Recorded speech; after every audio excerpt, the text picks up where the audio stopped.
Good morning, everybody. Well, we're back.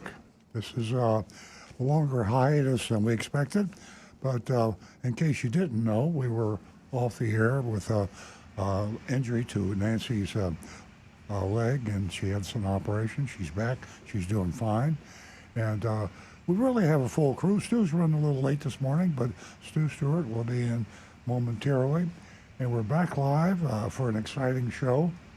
We were just talking earlier about what's been happening in the past couple of weeks, and it always seems the auto industry, in terms of at least economic news, is always at the forefront. If it's not inflation relating to automobile problems, it's the microchip shortage, the supply chain shortage, the UAW strike. If it's not one thing, it's another thing. So our hearts on this show bleed for you. A lot of you are consumers thinking about buying newer used cars, and that's what this show is. It's a way to try to help you. It's a way to offer a communication exchange once a week for 2 hours. We're in North Palm Beach, Florida, but we reach all over the United States. Our mystery shopping report, which I can talk about later, was done in Pittsburgh suburb, McKeesport, in Pittsburgh, Pennsylvania, just outside of Pittsburgh. McKees Rocks. Okay, whatever you say. So I have a Pittsburghan sitting next to me who corrected me on the city, but the point being, we are actually international. We have callers from all over the world. But we're at the epicenter of bad behavior for car dealers in South Florida. Nobody disputes that. We've got the roughest car dealers, and I started to say in Dodge. It's like Dodge City. It's really rough in South Florida. As you go further north in Florida, it gets a little bit nicer, but we found pockets around the United States. Pennsylvania, by the way, has been one of them, where the automobile deal behavior is much better. It's geographic, it's social related, it's economy related, and the small town car dealerships we usually find treat you a little nicer than some of the big city car dealers, like in Miami and Fort Lauderdale, or for that matter, New York or Chicago, or anytime you have a high density population. The crazies come out, and I'm talking about the dealers, not the buyers. I'd love to have you call the show. That's really what's important. We find out about, we learn a lot on this show. We have a telephone number, obviously, and I chuckle because it's kind of an old-fashioned things today. I remember the old days, may I have your phone number kind of a thing. That doesn't exist anymore. Phone numbers are almost secondary. They are secondary when it comes to communication, but we love them anyway. And our old-fashioned phone is 877-960-9960. Write that down if you don't have a thought now, or a question, or a comment, because you probably will. The longer you listen, the more likely you will. And that number again is 877-960-9960. For you texters out there, I'm one of those, you can text us. Nice thing about the text is that you don't have to, we can't get to all the calls, and the text, we usually get to all the texts. So we it might not be at the first part of the show or when you text, but we will get to the text. And that text number is 772-497-6530. That's 772-497-6530. We have some regular texters out there. Anne Marie comes to mind. She's texted us every week, and really one of the most thoughtful, informed persons that call the show. She just absolutely opens up areas that we haven't even thought about and others haven't thought about that are so interesting about automobiles. So text us at 772-497-6530. Now, we're streaming the show, and I wouldn't be surprised. I don't know how many streaming viewers we have, but you can stream us on Facebook. That's just facebook.com Facebook.com/Earl on Cars. Facebook.com/Earl, EarlOncars, Earl on Cars. And then the important one, and I say that because YouTube is huge. YouTube used to be, the tail wagging the dog, and now it's the dog when it comes to communications and digital and social media. YouTube.com/Earl on Cars. And interestingly enough, the YouTube followers on Earl on Cars have gravitated a lot to Rick Kearney, who is sitting to my right here in the studio. Rick Kearney is our technical guy. He's our certified diagnostic master technician. He knows everything there is to know about today's very, very complicated cars. And that used to be an exaggeration, I guess, when the show first started 20 years ago. But let me tell you, it's no exaggeration now. Cars are very complicated, too complicated in my opinion. And maybe that's because I'm an old guy, but I know a lot of young people that are challenged with the complexity of their cars. In fact, part of the challenge is that the technology and software compatibility of the different manufacturers, when they meld together in one unit called a Honda or a Subaru or a Chevrolet, they come together, they have conflicts. Toyota, we have a Toyota dealership, and this is not an infomercial for Toyota or my dealership by any means, but because we've been in the Toyota business for 45 years, as a retail car dealer, we see what's really happening on both sides. And there's a huge amount of complexity that even Rick Kearney is puzzled. Not for long, but he can be puzzled. We'll get a new model Toyota will come out, and whoever designed maybe it's the sound system, didn't get the Bluetooth right. I hear Bluetooth complaints more than about anything with respect to a car. Now, for that reason, we get a huge number of calls, and back to my beginning statement, the YouTube followers that do the posting have become not just a source of a lot of questions for Rick and the rest of the show, but also a source of a lot of information. And just by reading some of the posts, Rick Kearney from YouTube will be able to inform you about things we're not even aware of. So youtube.com/Earl on Cars. And don't be afraid to contact Rick directly by posting on youtube.com/Earl on Cars. You will be able to get a answer to your question. I got a tap on the shoulder, and that's got to be the telephone signal. We prioritize telephone calls, and Nancy Stewart monitors those, and we have a caller. We do. Good morning, everyone. Let me give a quick mention to the ladies and just how important they are to the auto industry. They drive the economy, and they are definitely important to the automotive industry. There are more women who purchase a vehicle than ever before. Ladies, $50 for the first two new lady callers this morning.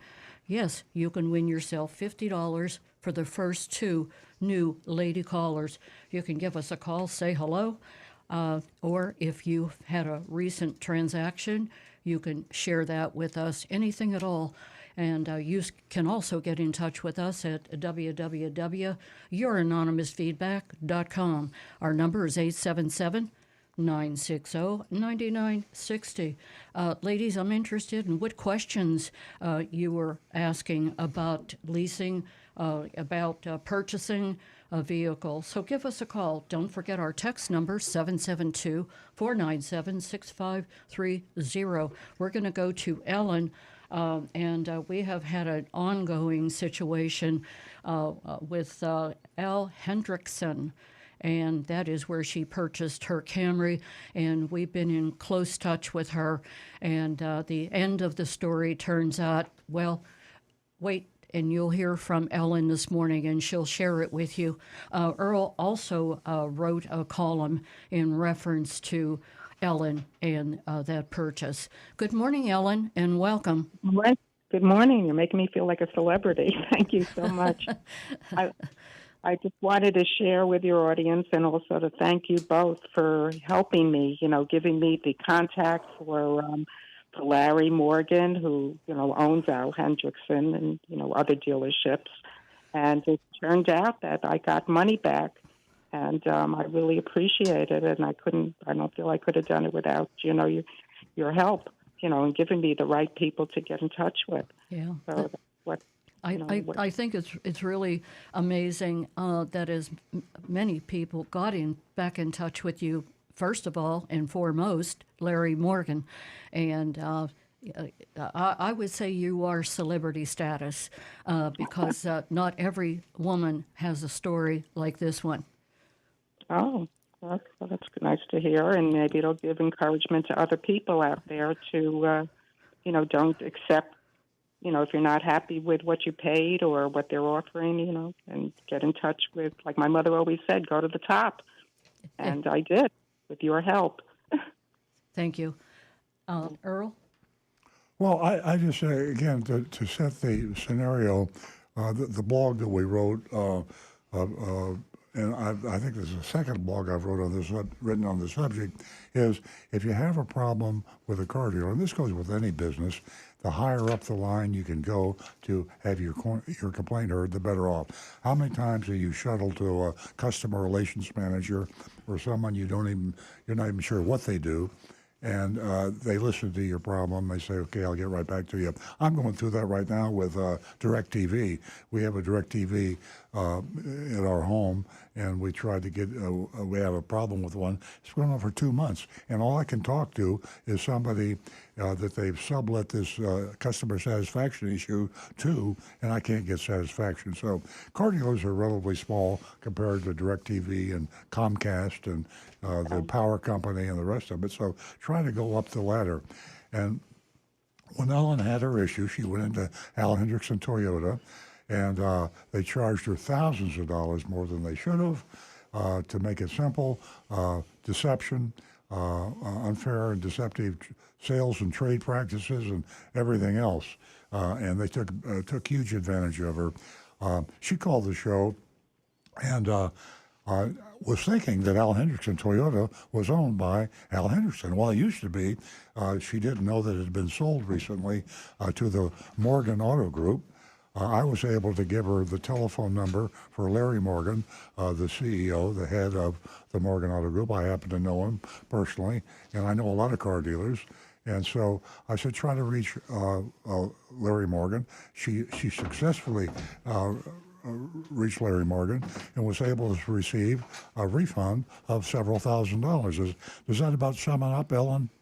Yes, that's right. And I really appreciate it again, and that's why I called today, because I wanted to, thank you, and thank Nancy for being so supportive and informative for me. Well, you're very welcome, and your experience, as bad as it was, and you probably will never fully recover because it was just mentally it had to be a huge challenge just to deal with it, anger and everything else.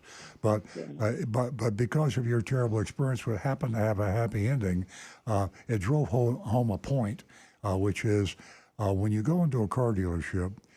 Before you sign anything and before you get involved in any serious commitments, learn who the boss is. Learn who the top person that you can contact is. It could be, it should be at least at a general manager level.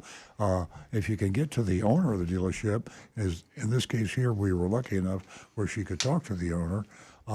Then that's the best. But go up the ladder. Don't be satisfied with a cell phone number of a salesman or even a sales manager.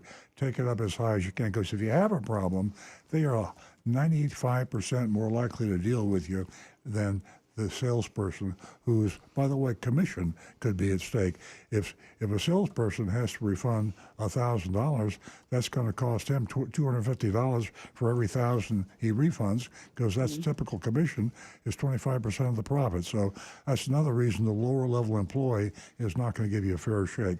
So we got this message across in spades. Thanks to you, Ellen.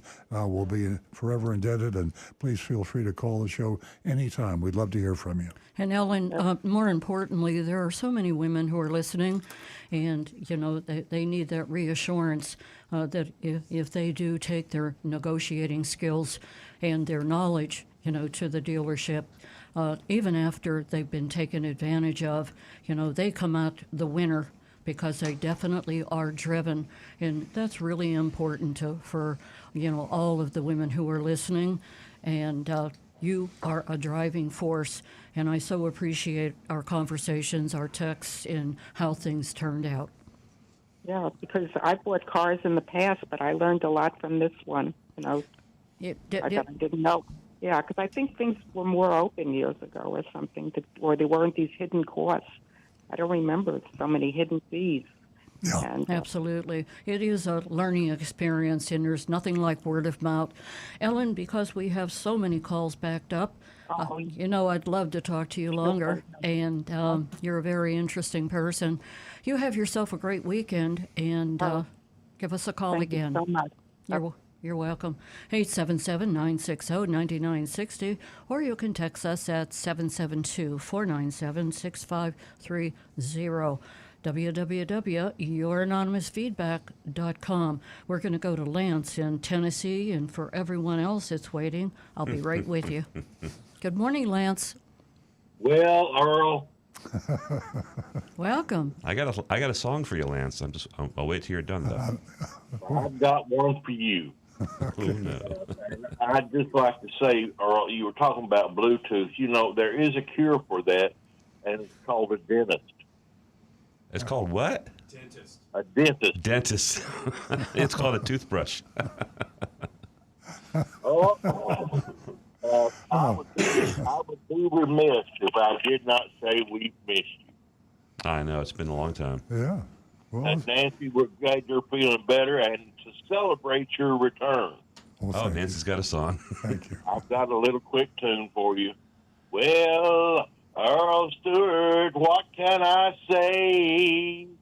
You've been a little bit MIA. Welcome back. Good to see you back on the radio. Well, I'll tell you. I was waiting for the last line. You didn't resolve the chord progression. Well, you might not have the greatest voice, Lance, but you got the greatest soul, and that soul comes through in your voice. That's right. I think you have a career there. I think you should get an agent, and you would have a niche Right. that nobody else You know has what it filled is? yet. Most people, when they sing bad, it doesn't sound good. When Lance sings bad, Yeah. for some reason, it sounds good. Yeah. I think Lance got Well, disconnected. Oh, there he is. Well, welcome back. We're glad. We really missed you for the last 2 weeks. No. Oh, bless your heart. Thank you, Lance. Welcome back. Welcome back home. That's good to hear. Good to hear your voice, too. I'll save my See you song for later. next week. Johnny Fradley calls Lance is singing the Tennessee Bluegrass Tooth. Bluegrass tooth. I like that. Bluetooth grass. I don't know. How apropos. Thanks for calling, Lance. It was nice talking to you. Give us a call again. We're going to go to Chet, who is calling us from Wellington. Good morning, Chet. Good morning. How are you? Great. Welcome. Thank you. I'm a first-time caller and a long-time patron at your store and your dealership. So I've known about you guys for quite a while. Oh. I've got an issue here that I'm not sure that we can fix. It happened with a foreign friend who took my 2006 Toyota Camry and put diesel fuel in it. Uh-oh. And I'm trying to figure out whether there's a way out of this. Yeah, there is. My daughter did that once. Rick will Okay. explain the remedy. All right. Diesel fuel in the gas happens quite often, a lot more than you might expect, and it's not a killer. It's not going to destroy the car. It's simply because diesel fuel just isn't nearly as refined as gasoline, so the car won't run on it. But all that has to happen, we need to you'll need to get to a shop for this.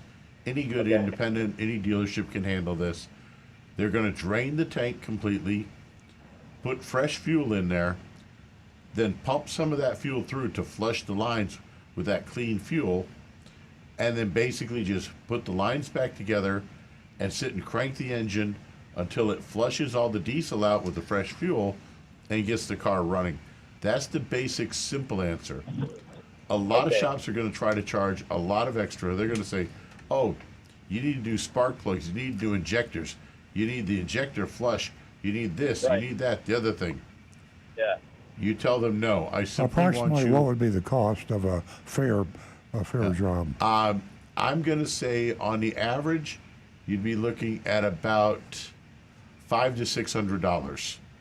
It should Okay. be no more than that. Tell them you simply want them to flush the system out completely with fresh fuel, refill the tank with fresh fuel, and basically you're just going to need to drive it for a while. It's going to smoke a bit. It's going to run a little bit rough for a day or so as Okay. it works all that out. And once it gets all that diesel out of there, you're going to be just fine. And Chad, what you should do, because now you've got an idea of what it should cost, is be sure to get a quote up front as to what they're thinking about. And you might want to check with 2 or 3 places, reputable places, before you let somebody loose on it without a price. Because when you don't get a price up front, that's when you get yourself in trouble. Exactly. Yeah, I guess it's good. I actually have had a quote of about $1,000 more than what you just said. So they're out there. Can your dealership do this repair? Oh, yes. We see Okay. them all the time. Well, okay. Well, that's good to hear. I would rather have a dealership that's got a great reputation, take care of it for me, than someone else for it. Do you know how much diesel she got in it? It was probably less than a gallon. Okay. Does the car is it still running right now? Does it run normal? It ran. The person ran it from where they first realized what it was to a parking spot at a mall and left it there. So it rode for maybe a quarter of a mile, and then it got all rough and ready and stalled. Yeah, that's when it started picking up, because the diesel will sink to the bottom of the tank, and the gasoline is being more refined is lighter, and it'll get on top. Yeah, so they should be okay with just flushing it out, and then flush clean fuel through it, and you'll be all right. All right, that's wonderful. I really appreciate that advice. That's what I was hoping to hear. Thank you. We appreciate you, Chet. Give us a call again. We're going to go to Steve, and he's calling us from Palm Beach Gardens. Good morning, Steve. Yes, good morning. Good Got a morning. quick question for you. You hear me okay? Yeah. Yes, we can hear you loud and clear. 2 things. We were at Earl Stewart's Toyota over there on US 1, and I noticed I'm trying to buy it can be a few years old or a new 6-cylinder Camry. And Don't have everyone I those. look at can you hear me okay? Yeah. They're not making the 6-cylinder Camrys anymore. Oh, they're not. Right. So that was my question. They were like $10,000 more than a 4-cylinder, and I couldn't figure that out. Well, that answers it. That answers the question. Going forward, they're all going to be 4-cylinder hybrids, and starting next year, there won't even be a gas version. However, if you are looking for the 6-cylinder, you got your heart set on it. Yesterday, I finished inspecting a V6 TRD Camry that is on our used car lot right now. Is that the black one? Yep. You've already looked at it, huh? Steve, Well, I looked at it online. Yeah, Go ahead. Steve, just out of curiosity, I'm putting on my car dealer hat now. Who did you speak to at my dealership that didn't inform you that they're not building the 6-cylinder Camry anymore? Well, this is all online. Although we were there, I was kind of just hoping to see a new Camry in the showroom, and of course, that showroom of yours is very busy. Yes. And there's not much room in there for anything but sales. It's a nice dealership, but every time I'm there, it's kind of cluttery to me. I'm kind of used to smaller towns, Mm-hmm. but Yeah. but the 6-cylinder thing, I didn't know that they were Yeah. discontinuing them. I test drove one there years ago and loved it. Ah. And always said, well, I'll get one. And now the time is right to get one. So if I don't jump on one soon, I won't be able to get one, it sounds like. And that's Yeah, I'm not okay. sure what it was the last year it was. What year is that TRD you're talking about? 22. 22. I think it was 22 or 23. Yeah. So, yeah. 22, I think. Yeah. So there are $10,000 premium for the 6-cylinder. Have I got that about right? Yeah. Okay. All right, that's it. I was we listen to your show all the time, and it sounds like a good dealership to buy a car from. But boy, it's almost like you need a map to find your way around there. It's kind of a busy place, but it is what it is. Yeah, we'll provide those. We'll put some brochures at the We front. built that dealership because Toyota put a gun to our head and said you had to keep building a builder bigger and bigger. I fought it for a long time, but all the manufacturers make the dealers build dealerships that are bigger than we need. But we have a contract with them, and basically we have to do what they tell us to do with regard to the building. So you're right. It is too big. We all agree. I got one other question for you. Do you negotiate there, or are those prices fixed? We have a set one price. We price it. Well, actually, we're priced them pretty much below the market now because no one's below MSRP yet. But yeah, it's one price, no negotiation, and no junk fees. It's just the price and sales tax, and tag fee, and your tag fee to the county. So I can't negotiate with them. You say? You can try, and we'll just smile at you. This makes it real easy, Steve. Whenever a potential customer comes in, they know exactly what they're getting. Sure. Okay. Well, thanks a lot. I know you probably got a lot of people holding. We were holding for quite a while. So thanks for answering our questions. Thank you, Steve. Have a great.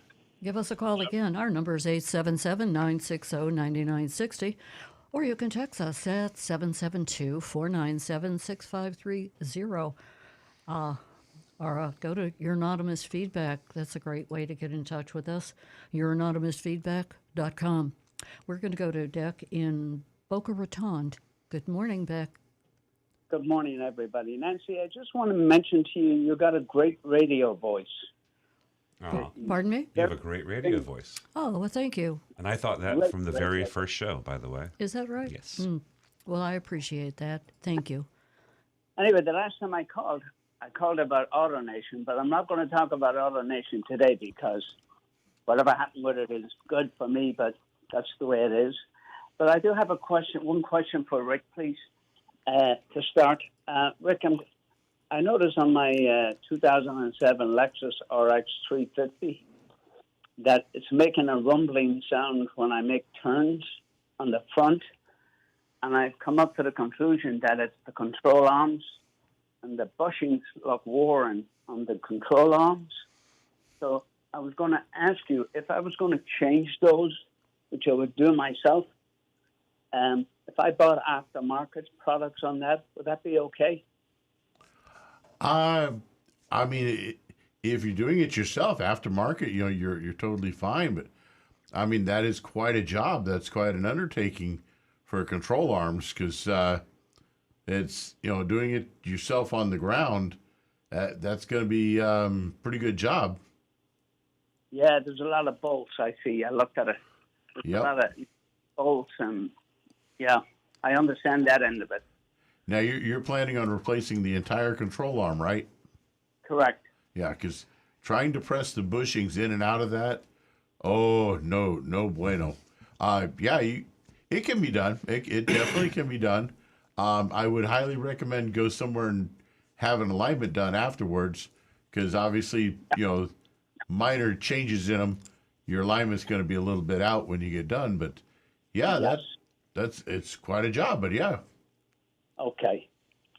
My second thing I just want to bring up here, I think I might get Earl's hair standing on his head. But when I was rather young in Europe years ago, we had this little thing called a dynamo on the back of a bicycle, and it used to put the lights on the front and the back. It used to spin when the back of the wheel was spinning, and it created energy. But my idea is, why can't we put that on a Tesla and generate energy for the battery on a Tesla? Well, you probably could. The question would be the amount. And there are a lot of ways you can generate electricity, but some of them are just you won't get the job done. The vehicle requires a lot of power, horsepower, torque, and you can kind of supplement the energy, and there are ways that they do that now with even induction and solar panels in cars. But there's nothing to beat a battery, Red. I mean, a good battery with a 350-mile range. Right now, that's the status that you have to have a successful EV. Okay.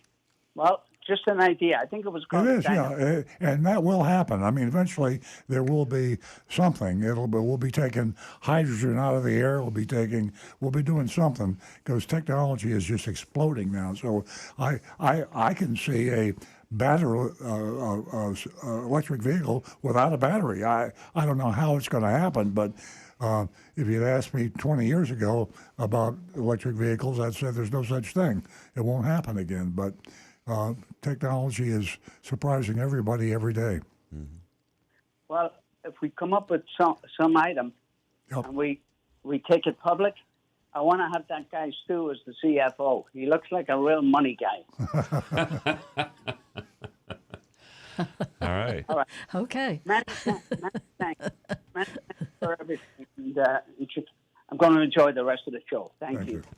Thank you so much. I have a quick correction before we jump somebody. I was going to ask the question. Yeah. The TRD is the Toyota Racing Development, Yeah. which is kind of a rare bird, but yeah, they still make that in the V6 for now. I went and checked. Oh, okay. Yeah. All the other, they used to have them in the VX6 LE and the V6. That's all been discontinued. Okay. Thanks so much for calling. We'll talk to you again. Have a great weekend.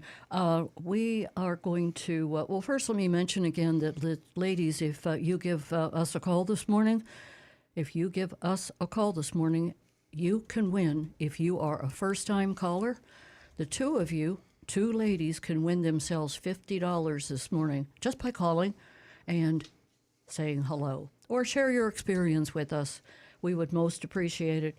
877-960-9960, or you can text us at 772-497-6530. And if you haven't picked up that October edition to Consumer Report, you should, because they have tested the safest cars.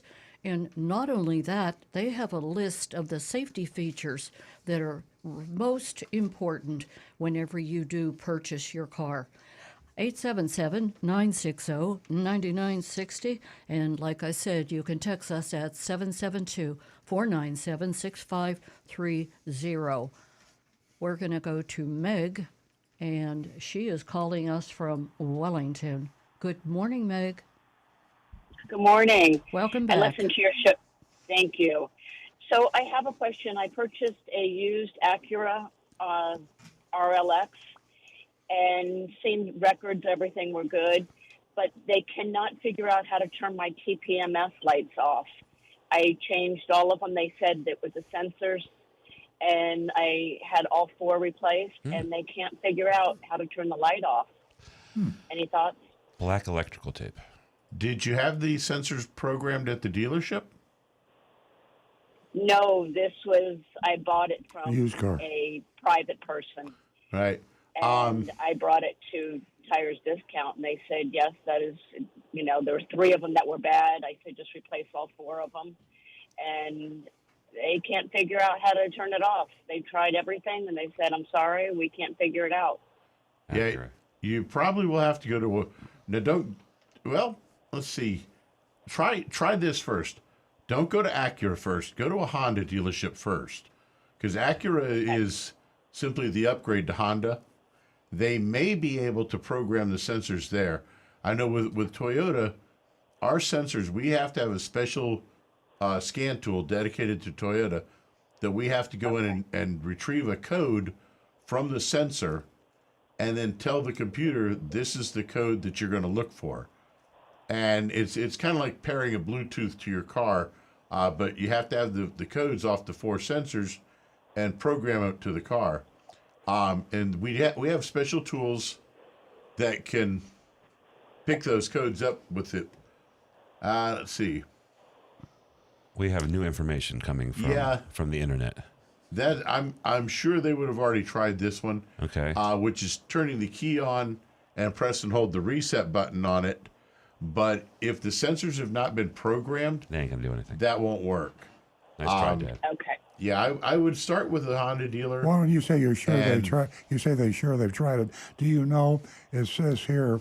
I just Googled it. The first thing that popped up was, turn the key to on. Now press and hold the reset button until it blinks 3 times. Fully start the car and let it run for about 20 minutes. Do you know that someone has already tried that? Well, they had the car for a couple of hours. Yeah. They're doing So something. I would hope they did. They said we're going to reprogram. They gave me a quote, how much it would cost to replace all 4 of them and reprogram them. I said, okay, do it. Yeah, they had the car for a couple hours.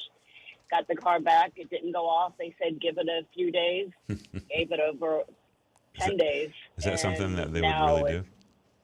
Yeah. Give it a few and then days? when I brought it in, they said again, and I said it's not working. They said bring the car by, we'll look at it.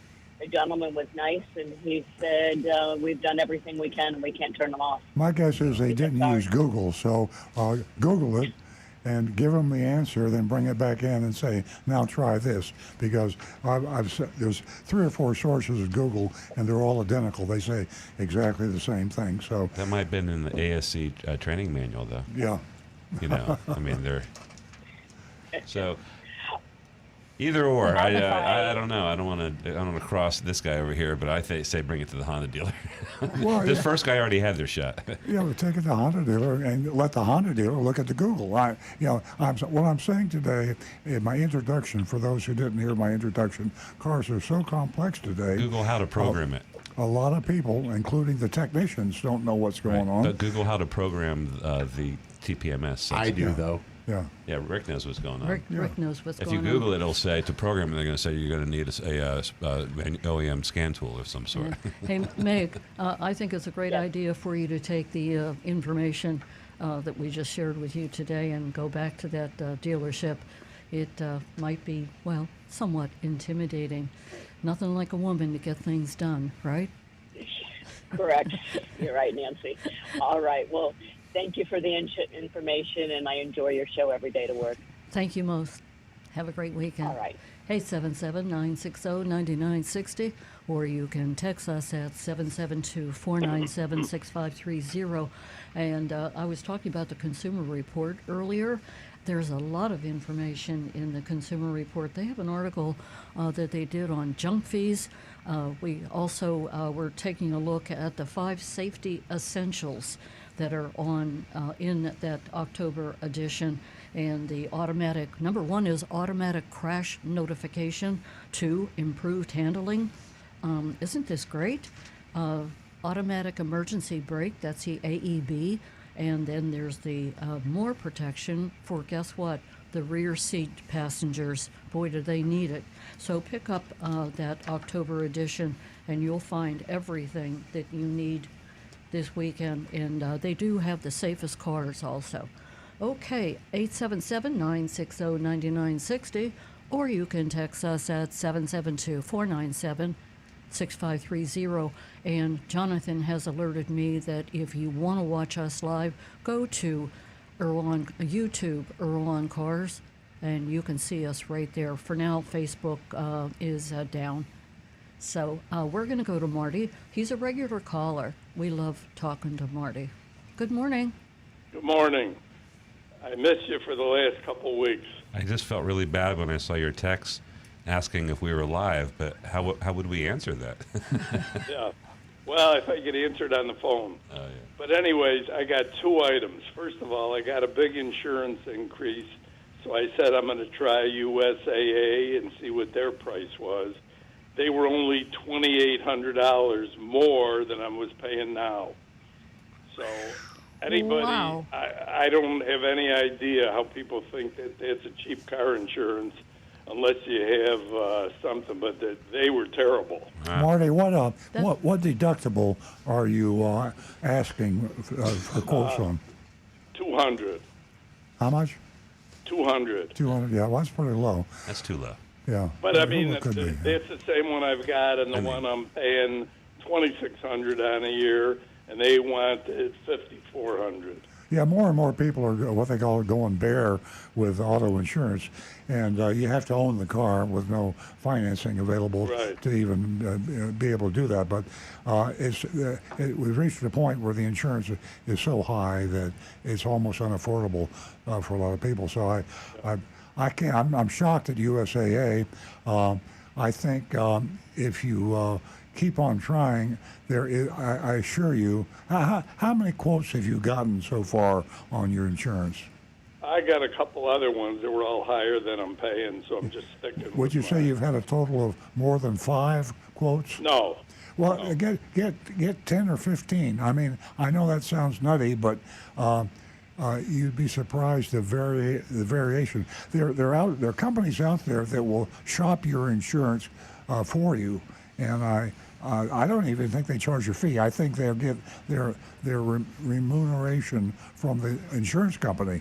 But if you can, maybe we can get you the name of one of those companies and shop around, because you know you're in a seller's market. The insurance companies are gouging. They're taking advantage of the mentality. See, right now there's nothing makes a seller happier than when the commonality of the buyers is, prices are really high. That way, when you walk into the store, car dealerships or insurance companies, you're expecting a high price. So you just have to try a little harder. I'd love to see you try at least 5 more and see what All right. happens. We'd love to hear from you. I got one other quick question for Rick. I'm going to try to stump him on this problem. Rick. Okay, Marty. I turn my left turning light on, and my windshield wipers go on. What's the vehicle? 2020 Toyota Camry. Are you sure it's the right lever, Marty? Stump Rick. He stumped Rick. You have most likely lost a ground wire going up to the combination switch. You're just making that up. No. Well, you know what? I came into and I talked to somebody at your dealership. They told me just make right turns. Well, that works too. But yeah, the wiring harness that comes up the steering column there, it's going to have one ground wire that's going to split off to go to those 2 separate switches, because you got turn signals on the left side, wipers on the right. Right. And if the ground wire has broken somewhere past that split point, it's going to backfeed through there, and it could very easily turn the wipers on. That's right. I'd be looking at the ground wire. Rick's a It damn doesn't genius. happen all It's the amazing. time. Yeah, It doesn't happen all the time, so I can't recreate it. If I came in there now and turned the left, turned the signal on, it probably wouldn't happen. Yeah. But my question is that a big job to find? It can take a little time, because what's most likely happening is that that wire is partially broken, and it's making good contact sometimes, and then other times it's like stretching a little and not getting a good contact. Well, how much is it going to cost to reattach a ground wire? Take them 12 hours to get to it.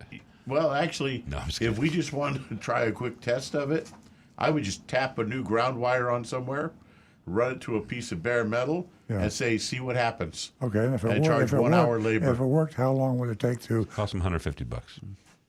One hour labor, $150. Oh, okay. Yeah, see, the problem is right now it doesn't happen all the time. So you could say it's fixed, and it's not fixed. But Rick's little test will determine if his hypothesis is correct. Okay. Right. You just All right. you tap a new ground wire on there and say, go and see now, What try happens? it. And if it doesn't All right. happen anymore, problem solved. Yeah. Hey, Rick, right. wouldn't it be something if he could take a picture and catch all that? You know, I mean, you would have to have reflexes like a cat. No, he could wear a GoPro on his head like Earl used to. And just record every minute of his life.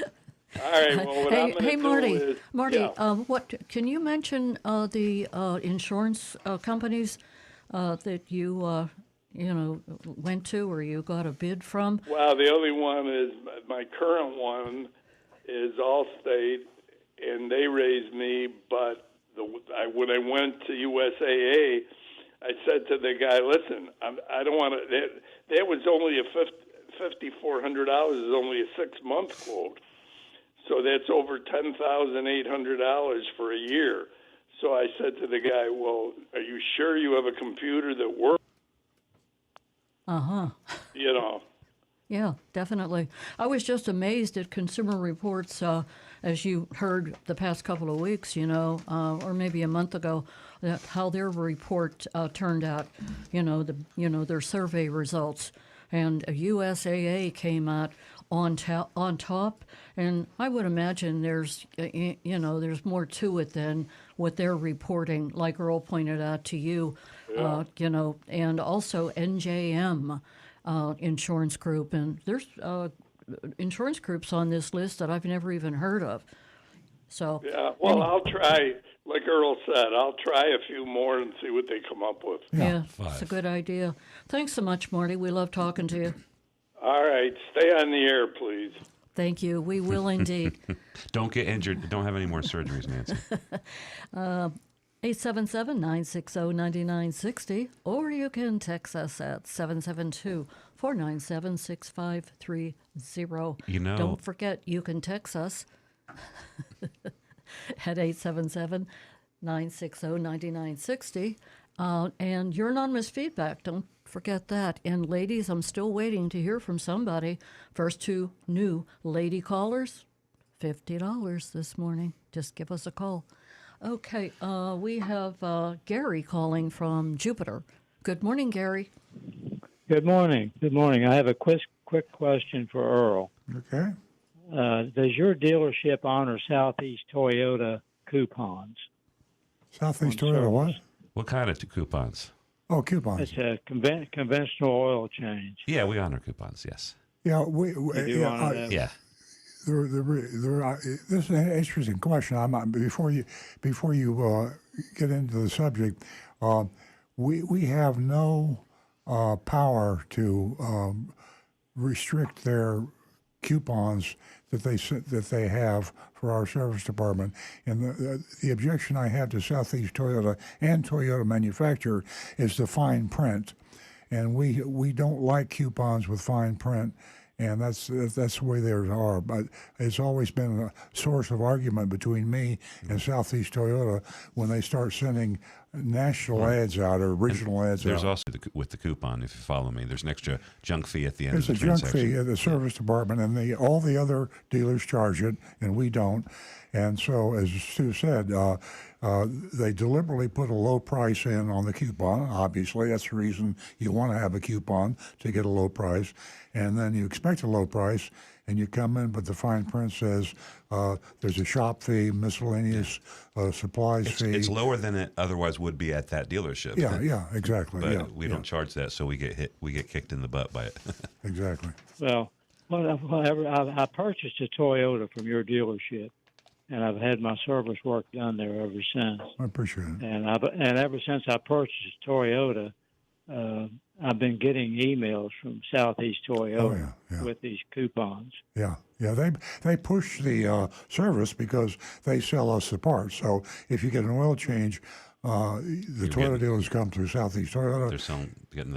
They're getting paid for the filter. Yeah, they love us to sell batteries because they sell us batteries. They sell us tires, and Southeast Toyota is a regional distributorship that is contracted with Toyota.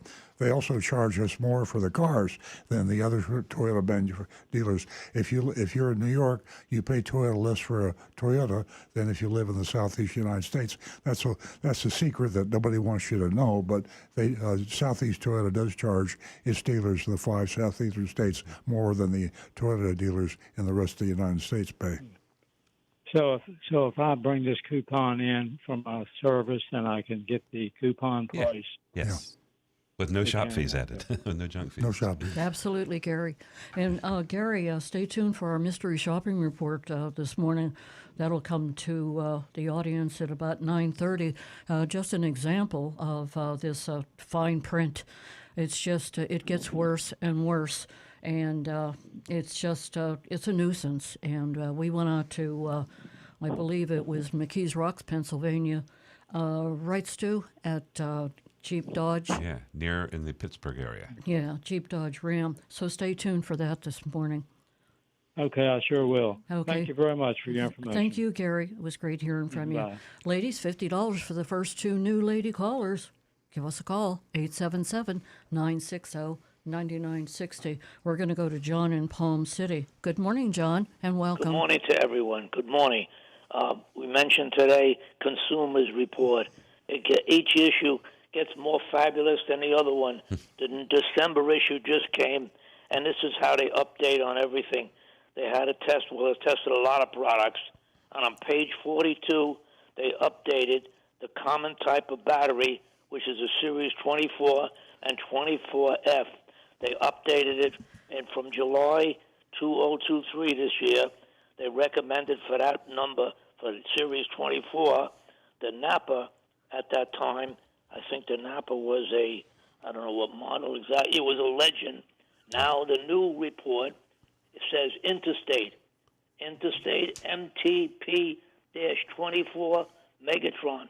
Now, if I remember correctly, I think Interstate is sold by Costco, and they recommend that. They gave that. That's updated from the July issue, a score of 86, and I think is that the 99. top with the? Is the Interstate the top one? I don't know if it's the top one, but they say it's an MTP-24, and they Megatron. listed in there as $125. Hey, good info. So it's called a Megatron. So I just want to say how they're on top of everything, and we all know that fabulous issues of consumers.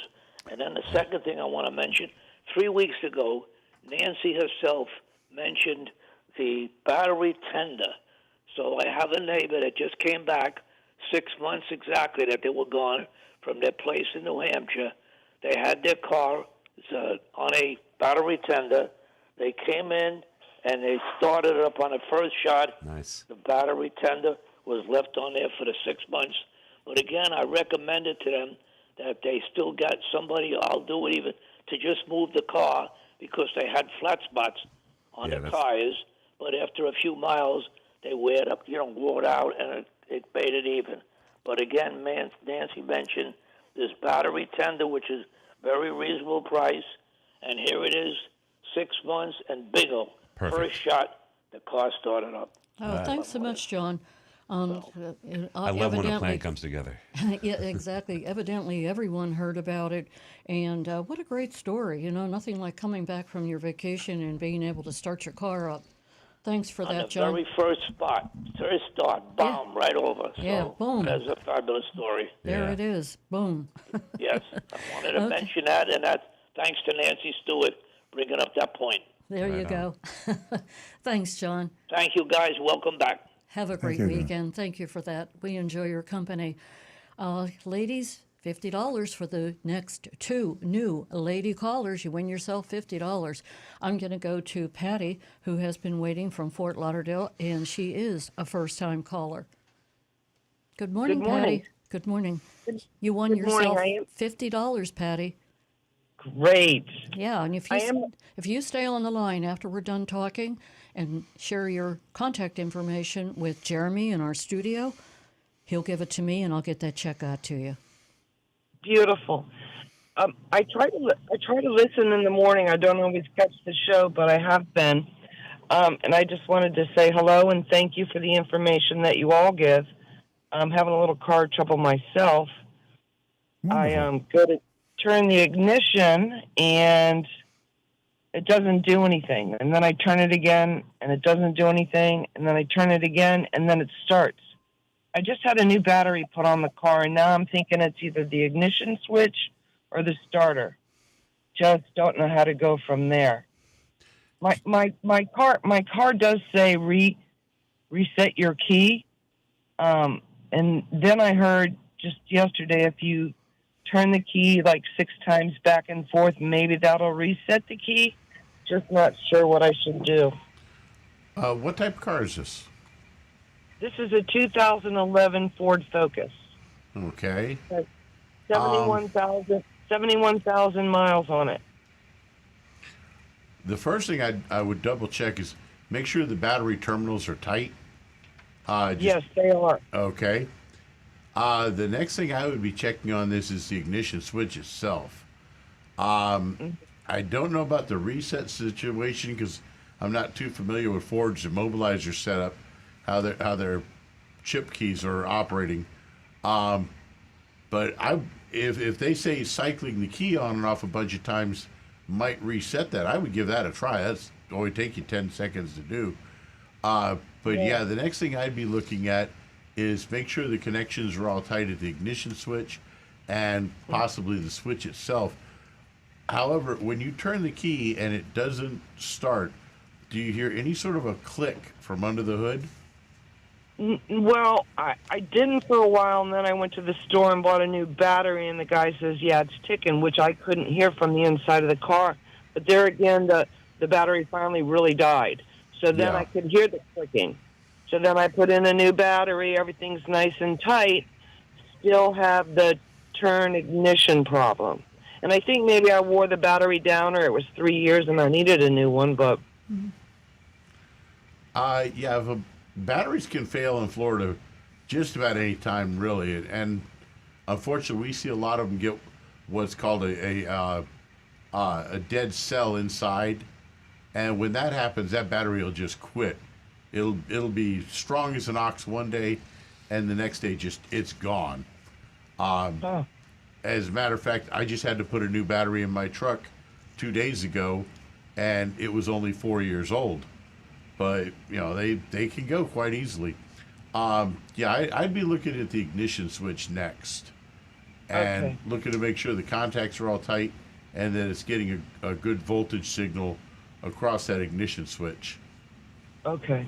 So just take it in and let somebody say, I think it's, I think it's the ignition switch, and go from there.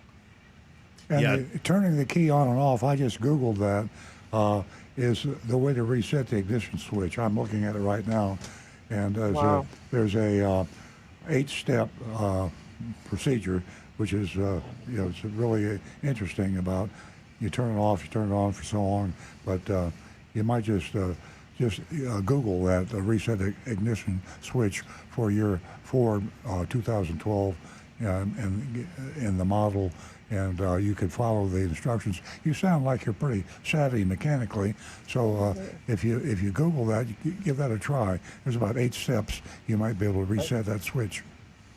Okay, that's good news for me if I can fix it. I'm just to have that naturally, but I don't know everything. It sounds like you know enough, Patty. I got goosebumps just listening to you. That's fantastic. You just said that you were when you hang up, you're going to figure this out. You know what? I bet you will. I have a T-shirt that says, I don't use Google because my wife has all the answers. You do not. You know what, Patty, he can't find that shirt anymore. I don't know, somehow, some way, they came into our house, and the only thing that they stole was the shirt. That's right. It happens. It does happen. Listen, I'm 60-ish, and I never used to Google. Everybody kept saying, Google it, Google it, Google it. And now I've been on the Google for like 2 years. Good for you. And that's my favorite saying to them. Yeah. Google it. Yeah. You'd be amazed how much information is on YouTube. It's endless. It's just really endless. It's amazing. And sometimes you'll Google something and you feel like as if that, oh, geez, why didn't I think about this before? Google. Use Google. Okay, Patty. Thank you so much, you guys. It's your first time calling, right? You're welcome. Yes. Don't forget to stay on the line with Jeremy. Okay, great. Have a great weekend. Thank you for calling. $50. I have $50 for one more female caller, new caller this morning at 877-960-9960, and you can text us at 772-497-6530. Don't forget, I mentioned earlier that you can't watch us live on FaceTime this morning. You'll have to go to YouTube, youtube.com/Earl on Cars. Thanks, Rick. Yep. So we're going to go to John, who's calling us from West Palm Beach. Good morning, John. Hey, good morning. First thing I want to start off with is the battery tender you're talking about. Is that also called a trickle charger? Because that's what I know it is. Is it the same thing? Yes. Okay. All right. I thought it was all right. Very good. And then the second thing is on the shirt. The shirt. I don't use Google anymore because my wife knows everything. Is what it is. And that was the actual shirt that Earl had. And then my last thing, I love the EVs. I love my Tesla. I drove by, and I've always been interested in the Mustang, the Mach. Yep. Mach-E, and that. And I just saw that the dealership has a load of them sitting in the parking lot. Oh. Now, over on 10th Avenue and just past the expressway. Right. Can you offer me verbiage? I want to go there and get a price on them. They're all, and they're about the same price as the Model Y, but I don't want to pay for a Mustang Mach-E when I get the Model Y for the same price because the Model, the Tesla's, is the industry standard as far as I'm concerned. Yeah. So how could I get that Mach-E cheaper and not at the starting price of $48,000? I mean, how could it? How would I pit them against Tesla? And our dealers, would they even be able to do that? I think you're better off just to shop another dealer. You're right. Tesla is they had their profits were off and the stock went down, and that's because of the fact that they've been really cutting prices so much. They're forcing a lot of other manufacturers, even non-electric vehicle manufacturers, to lower their prices. So Musk has got so much money that he can afford to play with it and control the market. But you wouldn't want to buy a Model Y, a Tesla? No, I would, but I also I wouldn't mind having a Mach-E, but I don't want to pay this a price for that I could get the Tesla for. Yeah, I'd read.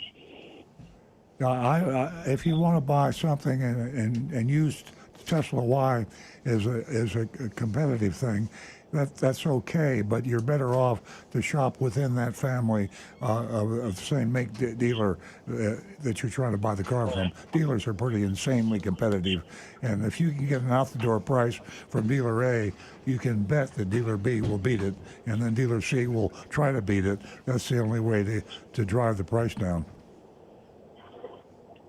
Okay. All right. Very good. You're welcome. Let me just stick with the John. Model Y. Yeah. All right. Sounds like a good idea. Thanks, John. Have yourself a great weekend. This past week there was a question that a lot of lady callers, they called me and they were asking me what the most important question was when they go out to lease or purchase, purchase a vehicle. And, we talk a lot about how much that vehicle will cost you in maintenance on the road per year, amongst so many other questions that you really need to ask. It's very important. And also these warranties that they try to sell, what don't they cover? That's my favorite question. So keep that in mind. for our male and female callers. 877-960-9960. Text us at 772-497-6530. And speaking of ladies, we have a first-time caller, and her name is Elaine, and she's calling from Royal Palm Beach. Good morning, Elaine. Good morning. How are you? We're great. Thank you for calling. You just won yourself $50. Nice. Yeah. Wow, that's So great. when we're done talking, stay on the line. Talk to Jeremy in the control room. Give him your contact information, and he'll pass that along to me, and I'll get the check out to you. Thank you. You're welcome. Thank you very much. What can we do for you? So, well, this might sound silly, but I have no idea because it's never happened to me. But I'm thinking, what if it does? I have a Nissan 2014, and it's one of those that you have like a remote to get into the car. Mm-hmm. And anytime it shows low battery, I go to the dealer and I get the battery changed. But what happens if I don't go in time? Because I don't have a key. I don't have a key, and the door doesn't have a keyhole. How do I, what if I'm out? I know that sounds really dumb, but I don't know what to do. The door doesn't have any sort of a keyhole on the handle? Nope. What kind of car is it? Wow. It does not. Could be a Tesla. It's Tesla, yeah. Nissan, she says. So. Nissan, It's a Nissan. Yeah, wow, that's odd because normal, anytime you have a what's known as a smart start car, or it's push button start, the key fob has a little removable mechanical key that you can then use to unlock the door and get in the car. And then by holding the key fob directly up against the push button, you can step on the brake, push the button. As long as the fob is right up against it, it'll pick up the coil in it, and it will start the car. But for getting into it, that's odd. But could it be hidden? Because I don't see it on What year making? What year and model is it? It's either a 2014 or a 2015. Okay, Altima. Yeah, we're going to Google that and find out where that is, because you definitely should have a mechanical key there that will let you unlock the door. And then if the battery and the key fob fails, 99% of the time you just hold it right up against the push switch, step on the brake and push the button, and it will start the car. Elaine, was that not offered to you whenever you purchased the vehicle? I don't recall. I've had it for years. I think I'm looking at a picture of the door handles. There Right. looks like there is a slot. Are you sure there's not in your key fob a slot where a small little valet key is inserted into the key fob? I don't know. I don't have it with me. Oh, okay. We're actually on our way to a ball game. Yeah. My Usually, grandson's ball. it's going to be where the key ring is actually on the little fob, where the ring goes onto the fob. Normally, Right. that's the mechanical key, and there will be a little tiny switch. Usually, you slide it or you push a switch, and it will release that mechanical key for you.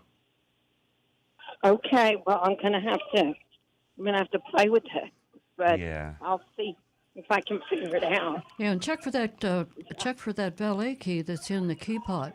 Yep. It's kept right inside there. I know because I took it Right apart. inside there.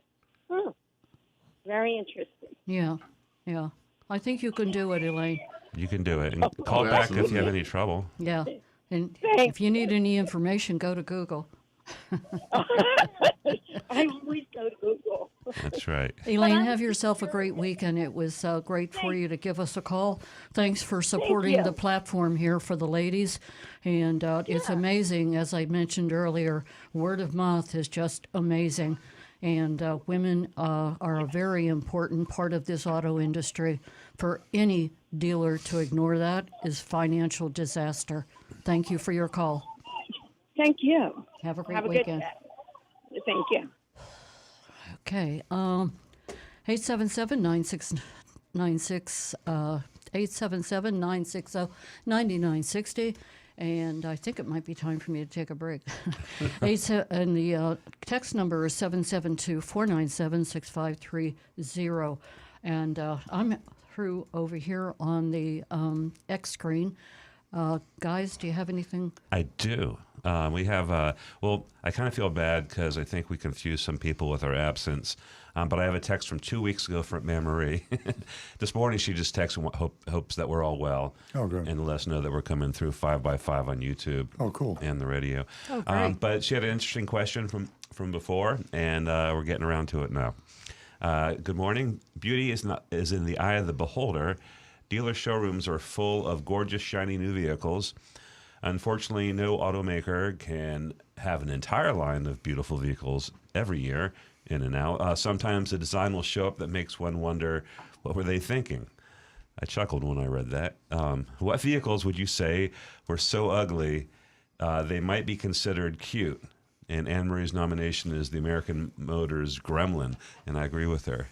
And in a similar vein, my nomination would be the Toyota Scion XB, which was just it shocked people. It shocked me when I first saw it. It looks like a cube, and but it was cute. It was cute. What was a Pontiac before they went out of business? Aztec. The Aztec. Yeah, Aztec. That was that they jumped the shark with that one. Yeah, that was about as ugly as you could They had get. some redemption because that was a car featured in Breaking Bad. About a decade ago, and it brought some renewed attention on it. And I'm like, oh yeah. So I've actually seen one driving around recently, and I bet you they bought it because of Breaking Bad. Yeah. What a series, huh? Yeah. Yeah. The Gremlin was one I always thought it was cute. It had so much glass, like this weird. Well, the hatchback. classic was the Edsel. Yeah, the Edsel. They had some weird stuff on it. The AMC Pacer was the one that was like the equivalent to the Gremlin. AMC Pacer. Yeah, that was a dangerous car, wasn't it? Oh yeah. Yeah. Okay. It was cute. It was ugly, cute, and very dangerous. The Volkswagen Thing. Oh, that's right. The Thing that looked like kind of like a tank material. I remember. Similar was to like- the Aztec. Yeah. Yeah, but that really got that. That crossed the line. That's a hot car. Oh yeah. They sold a lot, really? Yeah. Oh, wow. You know, wasn't it Everybody an wanted amazing sound system, Stu, on the Scion Yeah. when they first came out? I mean, They talk were- about woofers and tweeters. Yeah, they woofed it up. They Wow. wanted the kids to It buy was these cars. it was just amazing. My Rick? favorite one that I saw was a fellow had a Scion XB that had been converted for a wheelchair. The back hatch would open, a ramp would come down, and he literally went right in the back of the car with his wheelchair right up to the steering wheel. Wow. It was fantastic. I mean, here's this little economical car for that a man in a wheelchair could get around easily around town instead of having one of these massive vans with the big lift and everything. Yeah. It was fantastic. I Son- thought that was awesome. Oh, yeah, As amazing. usual, Anne Marie You talk about gets the personalized. conversation going. Thank you, Anne Marie. You know, I think I've upped you with the. You got to start using ChatGPT for some of these questions because Google was they give you a lot of answers, and ChatGPT kind of narrows it down. I said, Yeah, does the 2015 Nissan Altima have a key slot in the driver's door for a valet key? And it says, yes, the 2015 Nissan Altima is equipped with a key slot in the driver's door to accommodate a traditional key, even if the vehicle is a push-button start, uses a key fob, so it's all there. Here's another text we have here. I thought it was interesting. I asked ChatGPT to verify. It says the Florida Department of Transportation, FLDOT, has a self-insurance program if you can show that you have $40,000 of net worth. I mean, if you have $40,000, well, that's it right there. Where did you see that? It was a text from a texter, no name. I put it in. Let's Google that. I ChatGPT'd it. It says Florida does allow self-insurance for motor vehicles under certain conditions. According to the Florida Department of Highway Safety and Motor Vehicles, to qualify as a self-insurer, an individual must provide evidence of a certain net worth, which might change over time based on inflation or other adjustments. However, but you can't have the car financed. I'm waiting. I'm going to ask ChatGPT. Can this? Yeah, because it's not the individual's decision. And when you It's the finance a collateral. car, the collateral's got to be By the- protected, so the bank's going to require insurance. And you can go self-insured. I never knew the Florida DMV had anything to say about it. I mean, why? Well, that's right. I think because they have they have to protect the other driver, so they're going to let you be insured, self-insured for the other driver. PIP, it was that PIP insurance, PIP, personal Yeah. injury protection. Yeah, PIP. Yeah. Yeah, I mean, ChatGPT does agree with you. Very Sure. good. Okay, where are we? I'm looking for more text here. We have somebody. We have Roy. Roy from Denver says, with respect to the lady with the Ford, it doesn't start. Have her either jiggle the transmission shifter, or place the shifter in neutral and try again. Neutral position switch. Neutral position That certainly switch. could do it as well. Yeah. Yeah. You know, with everything I encounter that doesn't work, I've found that turning it off, jiggling it, kicking it. I've got a coffee maker right now. Nancy and I is driving us crazy, an espresso maker, and it just when you really got to have that cup of coffee, it gives you error number 73. So I have a whole Routine? a list of things I do. I pick it up and I drop it. I unplug it, plug it back in. Sometimes I do it. So you just play with things. A lot of times you just play with them. And the computers, you don't know what you're doing to it, but you're waking something up. It's called percussive maintenance. Oh, percussive. I like that. You know, Yeah. It makes me feel Kicking? the less best, stupid. what really worked is I talked to her. I talk to her in the morning, and I talk to her in the afternoon when she's getting ready to turn off, and I just let her know all the pleasures that she has That she brought is us appreciated. in the last 10 years. Some people talk to their plants. Some people talk to Alexa. We tell Alexa, and to punish Alexa, we unplug her, right? No, we don't do that. You can change your name. I swear at her, and then I unplug her. You can change your Constructive name. criticism. You can call her computer. That will Anything, work. Call her anything, yeah. She'll be she's purring like a kitten. Yeah. Okay. Yeah, I think there's some more over here. What do we got here? How do we get the coffee pots? I'm surprised we haven't had any calls about the strike, the UAW strike. And I asked Jonathan to put a picture up on the screen. And so we'll take this little hiatus here. If he can, if you're streaming us, we're going to put a picture of Sean Fain, who is the president of the United Auto Workers up. And I'm careful about talking about the strike because the public is about 50-50 split. Some people are rooting for the workers to get a big raise. Some are rooting for the workers to go back to work and forget about the big raise. And you got people on the company side, the manufacturer side. I have this picture of Sean Fain, and he has a T-shirt on that says, "Eat the Rich." So he's sitting here with and it was on the front page of Automotive News. Now, my point is that he is the designated negotiator for the auto workers of the big three, Stellantis, Ford, and General Motors. And he has to reach a compromise. You don't get what you want when you negotiate. It's like an ambassador. It's like the Secretary of State of the United States. Even issues in the Middle East we have now. When Israel is talking to the Arab countries and the Palestinian, and it's called diplomacy and negotiation. I submit that the president, Sean Fain of the United Auto Workers, should not wear a T-shirt in public that says "Eat the Rich." I suggest that's part of his negotiating tactics. Well, I think what it does is it angers the other side, and I think you remember that a lot of people have to satisfy a lot of other people, and so you try not to anger the other side. I agree. I think it's part of his tactics to get reelected as president of the United Auto Workers. Oh, okay. But it's not part of his tactic I thought it was to intimidate. to get the best settlement for the workers. I don't think that's going to happen. I thought he was trying to intimidate them into thinking he might eat them. Intimidation. It worked on Ford. Intimidation How about agitating? Intimidation is not in the handbook. It's not in the handbook for negotiators. You don't. You and me. Are you guys negotiating now? We're gonna. Oh, we had heated talk about all this. And I had another point. In the Tesla. It's probably during the recorded. hiatus, automotive news. We had a caller earlier that asked Rick a question about a repair. I asked Rick how much it would cost, and he says, well, our labor rate's $150. It'd be about 1 hour, cost you about $150. Now, the automotive news, which is our trade journal, I say our as a car dealer, automotive news is something that all car dealers read. It's something that all manufacturers read. It's international, and it's kind of like the Bible, for this business, manufacturing and retailing automobiles. So they have an instructive page in there. It's service and parts. It's in there every week, and it's tips to automobile dealers about how they should treat customers. So I have here a tip from Automotive News from a man named Stack, and the headline is, there are trust issues if customer asks for labor rate.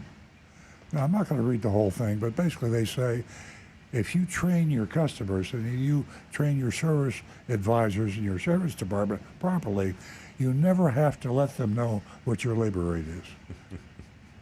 and if you do a really good job, they won't even ask you what the labor rate is. If you do an now, entertaining enough shuffle dance, Yeah. you can get Yeah, around that. So it's called the Smoke and Mirrors. Now, for the trade journal. They call it that? Huh? They're calling it that? I'm calling it. Okay, geez. I'm calling that. He says here, this means that helping the customer realize going anywhere but the dealership would be a mistake. Bad idea. And of course, this show, Anything I'm could happen. patting ourselves on our backs here. I'm saying this show tells you, you should know what it costs, you should know the labor rate, and you should probably check prices with independent mechanics. You should not necessarily just listen to the song and dance from the service advisor at the car dealership. But the thing that angers me is when the automotive news comes up with something like that, it's just not the right thing to do. It's just, stay away from that. Well, Let the all of car that. dealers fight it out. Yeah, I unsubscribed from NADA and all that. I'm bored by it.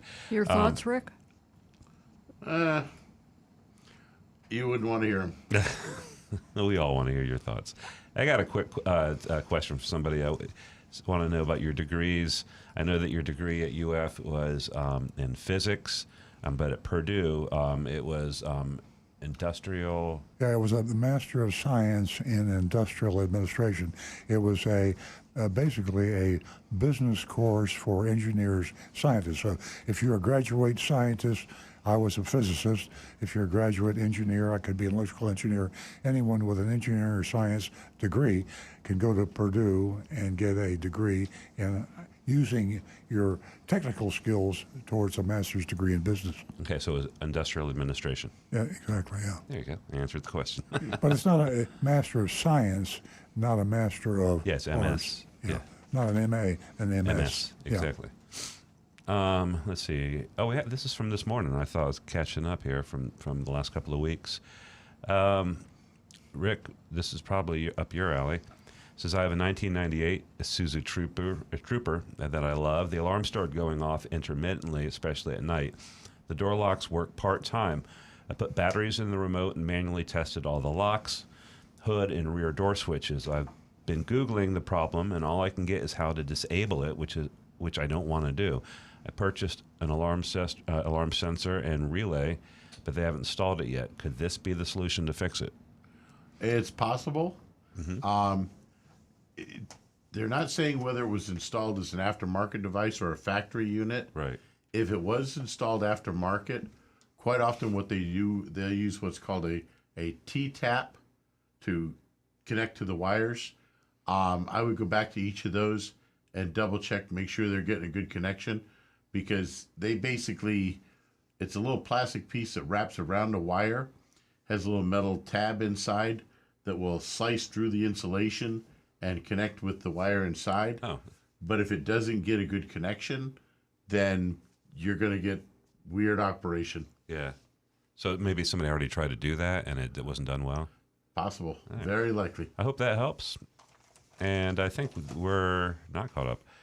Ice cream at the dairy. Oh, okay. Ice cream at the dairy school was 5 cents a scoop.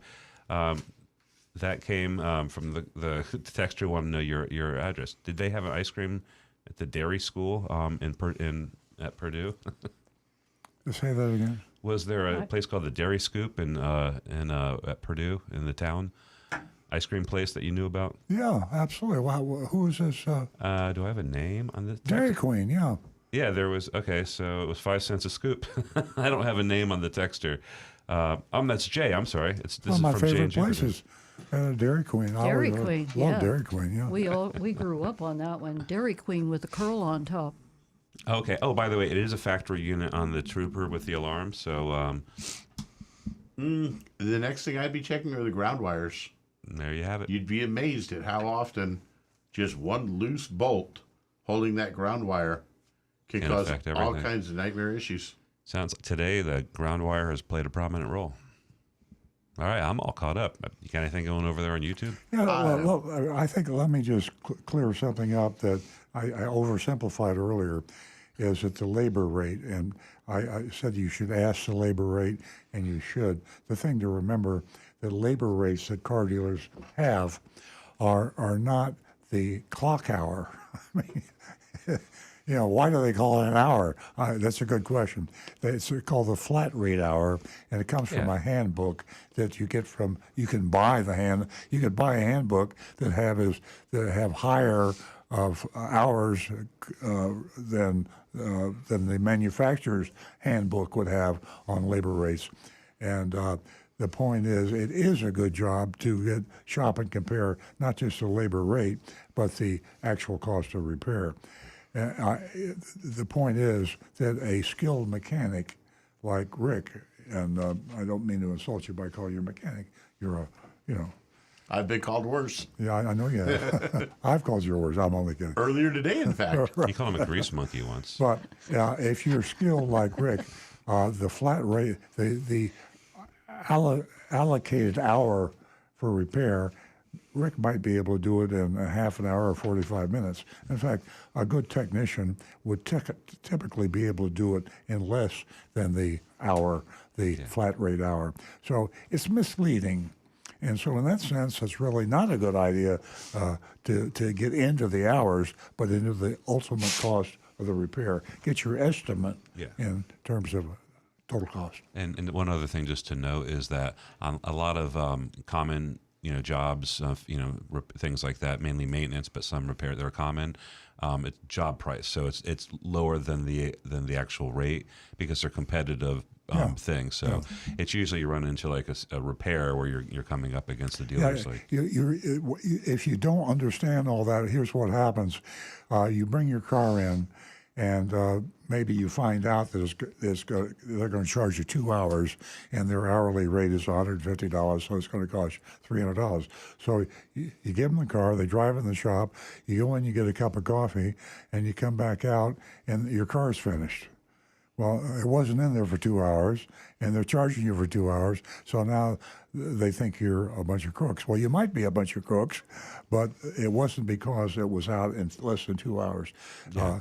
Price, the job price. As long as they're quoting you an accurate estimate at the beginning, then the hourly rate is an internal function. It's not a published thing that you come in and go, hey, how much is your massage? Oh, it's $100 for an hour. I mean, on the other side of the coin, you could get a really stupid mechanic that had no idea what he was doing, and the flat rate hours could be 2 hours. It could take him all day to fix it because he doesn't know what he's doing, but you still only get charged the 2 hours. So that's far more than you probably wanted to know, but I had to tell you. It's confusing, but it is definitely, it's more of an internal thing. I would like to use it, I'm saying any other professional that charges by the hour, they advertise that and you can calculate it that way. The service department, they don't say, oh, we advertise X number of dollars an hour. They say how much is that repair, and they're going to say it's $300. It'd be nice if the doctor charged you a certain amount to cure you. Right. Say, oh, you got, heart problem. You could back into that. I'll charge you $1,000 and I'll cure you. If I don't cure you, It doesn't sound right when they say it doesn't sound that. It right. makes you feel like a car. What's really great right now is that you can find yourself. At least we have, and I'm sitting across from him, and that's a computer scientist. And boy, I'll tell you what, Earl wrote a column, and it was called "A Good Mechanic is Worth Searching For." And Rick's talents are just incredible. How many mechanics do you know that have? What is it, Jonathan? It's YouTube that Rick is engulfed in, and you can go there and you can watch all these videos, and it's just amazing, the knowledge that you can learn, and you can see just how passionate this computer scientist, AKA, I hate to even use it, mechanic is. So anyway, go to Earl on Cars and take a look at the column that he wrote. It was a good while ago, but a good auto mechanic is worth searching for, and it is indeed. Okay. Rick. Rick's got some. We got some, here. Tom Steckel's asking, did the hospital offer Nancy an extended service plan? That's a great question. Would you like to protect your investment? Yeah, I mean, here's our medical system has a huge amount to learn, period. But they could learn from commercial endeavors, and they should be competitive. And I'm not going to get political here, but I was so happy to hear our president say that for Medicare, they're going to go out and get bids from 11 pharmaceutical companies before they price medication for seniors in Medicare. I mean, why the hell didn't we do that 20 years ago? Right now, it's highway robbery. So the medical system is really just bogged down in stupidity. I think there was an actual law that prevented them from doing that. Yeah. That was crazy. Yeah. It was the pharmaceutical lobbyists that got that passed. Yeah, exactly, yeah. I mean, 11, you talk about some good prices. You got 11 people bidding on a drug, bada bing. It's coming way down, yeah. Yeah.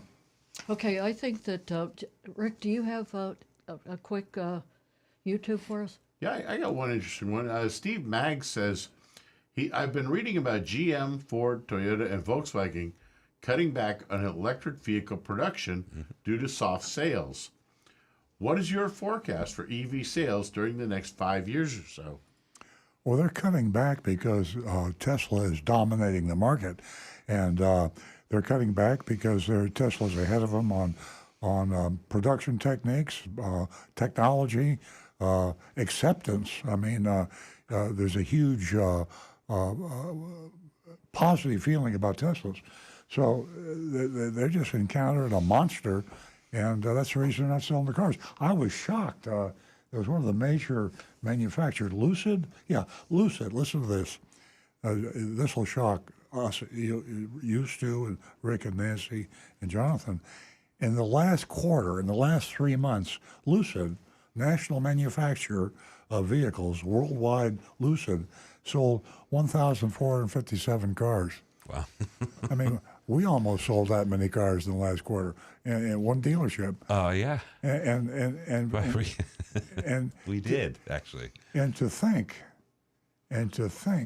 that, so that's what's going on right now. There's going to be a bloodbath out there. Lucid's going down; they're going to go broke, and Ford, either Ford or General Motors or Stellantis or somebody, they're not going to make it. But they're not selling cars not because there's anything wrong with electric vehicles, but because Tesla's eating their lunch.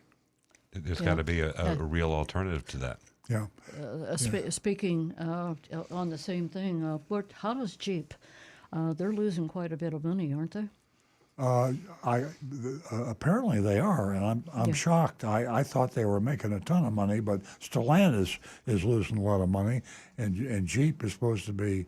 I thought Jeep was their most profitable division, but I'm wrong. Yeah, I don't have the percentages in front of me right now, but I was reading about a particular article on Jeep and how they were losing money. Yeah. Speaking of Jeep, we are going to go to the Mystery Shopper Report before Jonathan comes over here and does something crazy. And he's in charge of keeping us in line. At any rate, keeps us moving along.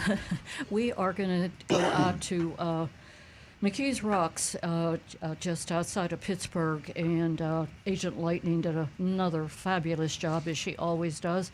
And we went to, correct me guys if this is incorrect, Deal? Deal. Deal Jeep, Dodge, Yeah, Chrysler, Ram. It's a good name for a dealer. There, did you take a look at who is the president of the company? Is it Bob Deal? Well, I guess she is. Oh, she's. Yeah, she's Karina. Oh, I didn't Karina look Dell, at and it looks like her brother is the vice president. Ah. Yeah, nice. The Deal siblings, the Deal kids. My sympathies go out to her. Just She's keep got a on big going. job. Hmm? You want me to do the mystery shopping report? Well, I guess so. Okay. Okay, Mr. Car Dealer, hit it. While watching the Sunday night Steelers game, I'm speaking as if I were Agent Lightning and I was in Pittsburgh. While watching the Sunday night Steelers game, a local commercial caught my attention, especially being the enthusiastic Jeep girl I am. Now, I'll do a little editorial thing here. I'm not sure that was a local commercial.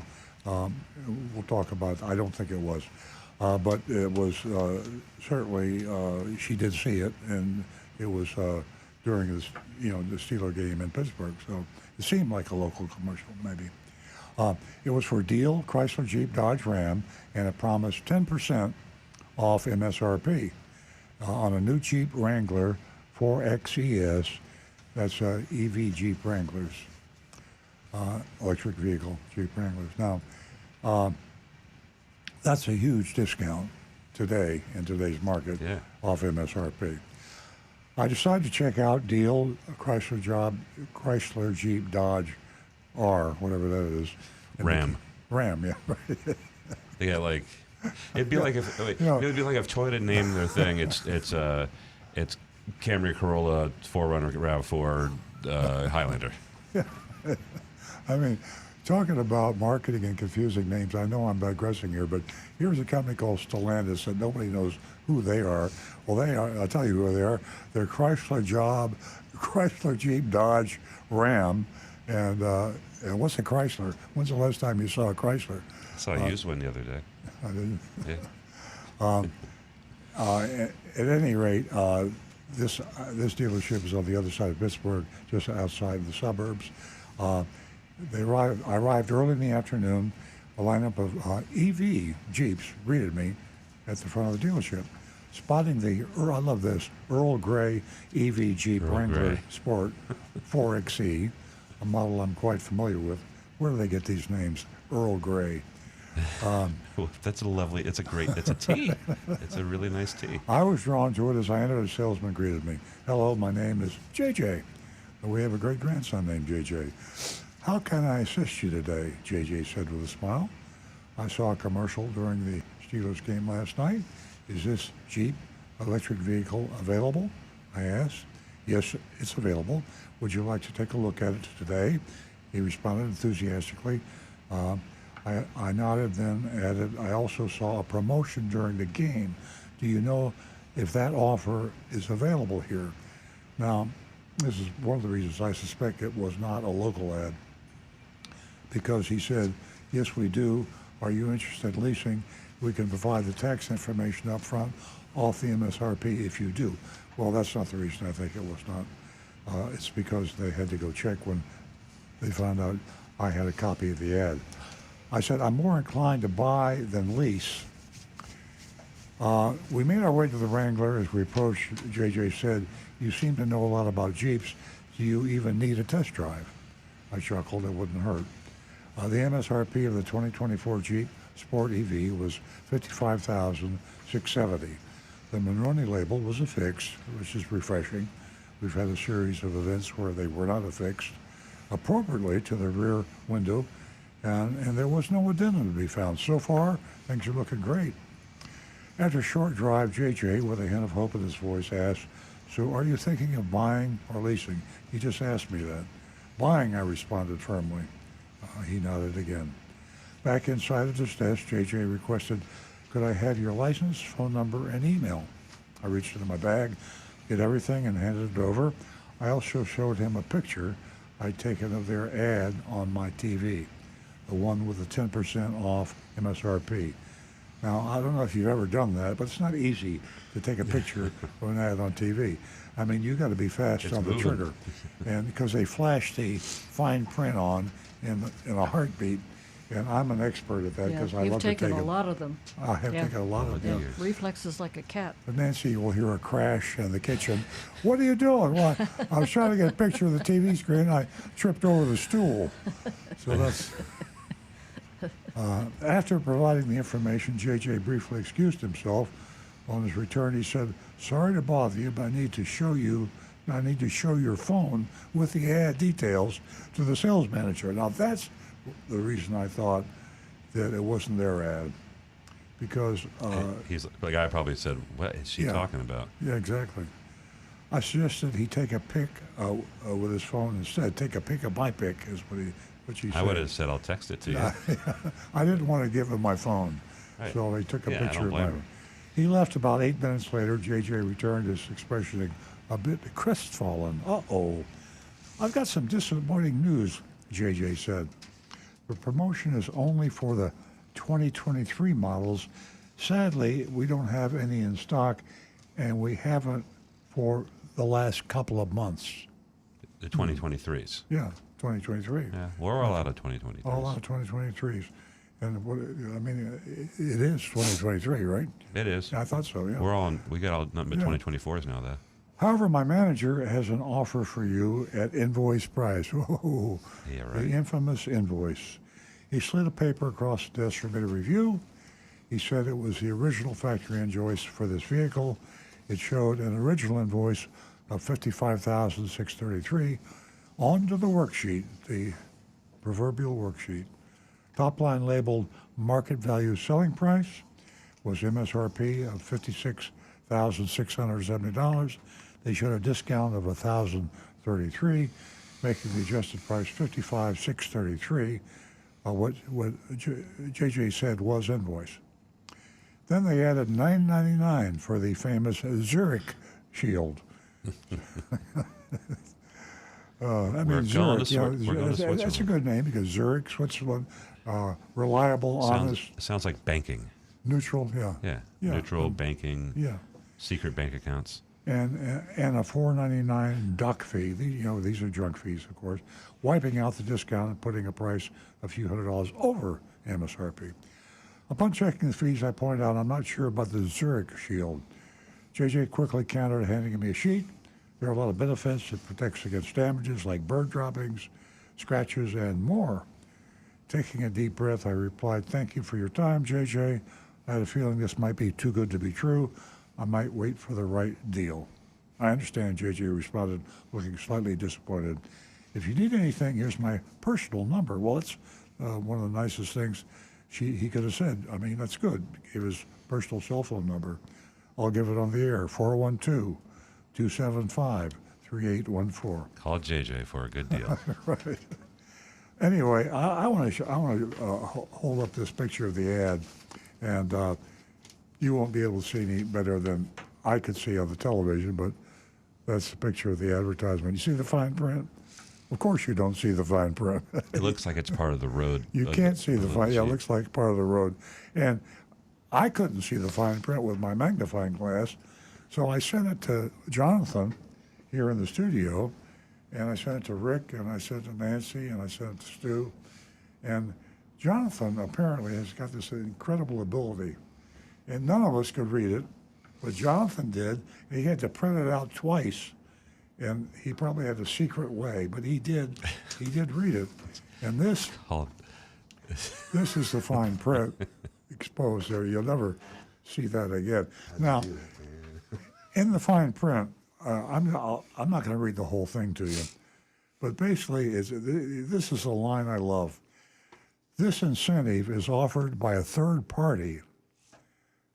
It could be anybody. A third party, it could be Rick. Somebody. This ad, How you doing, man? This incentive is offered by a third party, anonymous third party, and is subject to change without notice. So that is my favorite. So as soon as that ad flashed on the screen, a microsecond later, they could change the ad and they could change the price. I would love to see that put into action. Could you imagine doing a mystery shop? They go, well, yes, that was the ad, but if you see right here, it can change at any time. Yeah. It just changed. And it goes on with the qualifications for electric vehicle rebates, your income. If you're a single filer, you have to have under $50,000. A total joke. So who I'm beating up now is not the dealer, Deal Chrysler Jeep Dodge, or whatever it is, in Pittsburgh. I'm beating up Stellantis because I think that's a national ad. And that is if there's a lawyer out there that won't go after Stellantis, that's a big fat target. I mean, one of the big three automakers saying in the fine print that don't believe anything in this ad because the third party did the ad, and I can change it immediately. I can change the price immediately. On this one screen that we have, it said the only identifying thing, it says Jeep.com. There's no mention of the dealership, and usually a dealership ad will keep their name and website on as long as possible because you got 30 seconds to get people to look at it. Yeah, this looks like a factory ad. I mean, from the look of the picture there. Yeah. That's. You can still get that stuff. Yeah. So anyway. Jeep Adventure Days. Maybe that's what it is. I'll look that up. Keep talking. So we've got here on trial not just Deal Jeep. I'll just call it Deal Jeep, and I'll just call it Pittsburgh. This is just the Jeep dealer. It's the Jeep manufacturer, Stellantis. Or maybe a regional advertising groups too. That could be right, like they're. It could be they're called a TDA. But whoever did this ad, they ought to hang them. I mean, this is just absolutely. I've seen disclaimers and ads. I've seen a typical disclaimer is that this price is only good through the end of the month, or they'll give you a date. That's bad enough. This is a national ad. I found it. It's called Jeep Adventure Days. Yeah. And the incentives include things like 15% off MSRP, lease offers, 10% off MSRP. So that's what she saw. So anyway, remember when you vote on this on Deal Jeep in Pittsburgh, when you vote on this mystery shopping report, don't hold them responsible for the manufacturer of Jeep. Manufacturer of the Jeep or the regional advertising group or whoever ran this ad. You know, the TV station ought to be on trial for this. I mean, you just can't say anything you want in the fine print and have it legally valid. Yeah, why doesn't the FTC and the state's attorney generals go after the broadcasters that run these things? Exactly. So, Jonathan, thank you. You're the only one. Well. That knew what that said. You think I'm joking? Other than the anonymous third party who wrote it. I do want to It was just Jonathan and the anonymous third party, and thanks to Jonathan, we all know. Oh, that's amazing. You just do that. Oh yeah. You blow it up. Yeah. Well, I have some grades that came in, and I hope that was they considered what we said, that it wasn't. Right now we have for Jonathan in Palm Coast. He used to live in Wellington. This dealership gets an F from me for playing games. Okay, well, it says, why take out ads on non-existent cars? Jonathan, if you could just reconsider, because we think we just determined the ad was a national Jeep ad. So shame on Stellantis and Jeep and all that. Bob gives him an F2 for false advertising. I think we got to reconsider. I would probably agree with them, but it's. But they're not advertising this. It's not. Yeah, no, they're not. I would say he had no. My guess is the dealer had no choice. He had no say in whether this ad. Well, he didn't run the ad. It was on TV, and she saw, and he's probably fending off a few people that made a similar conclusion. We get upset at Toyota. We have a Toyota dealership. We get upset at Toyota when they run a leasing ad with the down payment and the fine print. Yeah, it's just a. It does everything that we're saying that you can't do. You can't change the offer. Oh. Okay, so Jonathan is not reconsidering. They're complicit in the trickery. That is your right. So we still have an F, and then we have a D coming in. I'm going to give them a C. And I was thinking about the C because we grade on the curve, but even up in up in Pennsylvania, we've had a mixture of good Yeah, we dealers have, and yeah. bad dealers. Better than down here, but I still got to give them a C. I'm not really curving it, guys, so nobody get mad at me. It's they didn't do anything that bad. Yeah, I hear you. Okay, I've got Joded with an F. Joseph Kelleher, F. Deception at its worst. I feel bad for Deal. Johnny Z. Fradley, not a great deal at Deal Automotive, C minus. That's fair. That's good. That's good. That's why I said it's a great name for a dealer. Your best deal is a deal. Right. If your name's Bob or whatever, Earl Deal, you're a dealer. That's a great. That's Rocky Blockatiel, D is for devious. Mark Smith, definitely not the best deal out there, C minus. Tom Steckel, D, deceptive. Ram is a verb, not a noun. Brian Sidlatko, shame on the corporate Jeep for this commercial, D. Tim Gilliland, F, and that is not subject to change. Guy Larrabee, a big fat F. Myself, I'm going to go middle of the road on this. I'm going C. A what? A C. See? Okay. I got another ad for him. Nobody can steal like a deal. Oh. I don't know. Wow. Oh, dude. Okay. Your score? You go first. Oh, you go first. Ladies and gentlemen, misleading, so misleading and deceptive. I don't like it. I just don't like it. It's not necessary.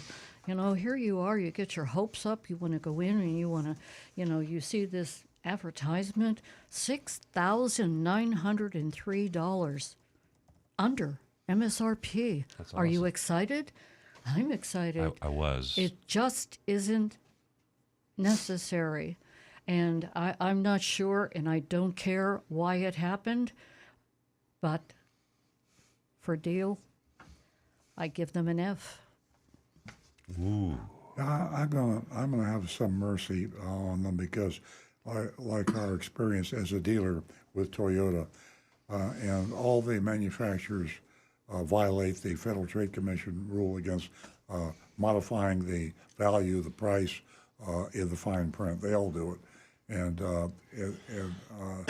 so I think in this case here, I'm gonna give a C minus.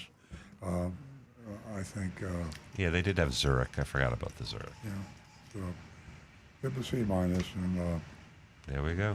Yeah. Okay. You want to take a look at Earl's column this week, and Earl, you yourself have that. I gave you mine, and that's on cracking down on junk fees to lower cost consumers.